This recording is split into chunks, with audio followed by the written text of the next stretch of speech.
Ayan guys, magandang araw sa lahat. Welcome back. Gusto ko lang batiin at pasalamatan ang lahat na pumasok sa aking live kagabi,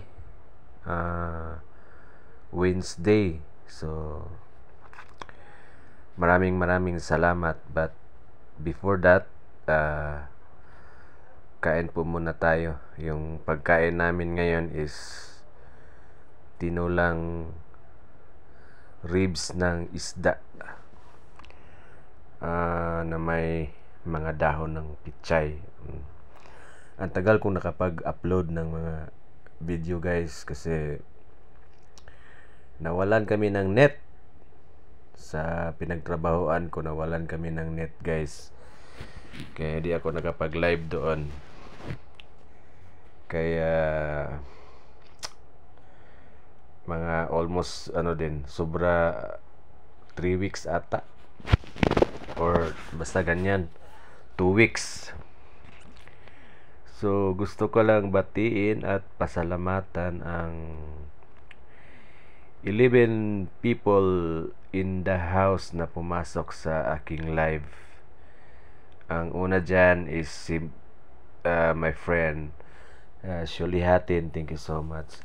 Mag voice over lang ta guys kasi may sounds kasi ito ba din, wala akong pang background ba, kaya mag voice over tayo. Tapos medyo masama pa yung yung pakiramdam ko. Yung pangalawang pumasok si Ma'am Yvette TV. Thank you so much po.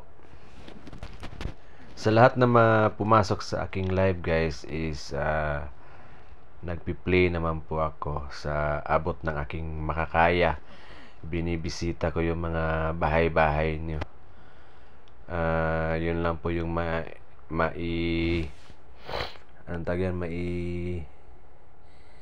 ko sa inyo, maibabalik sa inyo. And then yung pangatlong pumasok sa atin is si Mindset Pinoy TV. Thank you so much. And Boss Libay Menyosa, thank you Lods. And ang panglima natin is United DJ Mix. Marami pong salamat. At sa ating Tita Iman channel na tumambay, maraming salamat po Tita Iman. And Kuya Bin Vlog, thank you so much.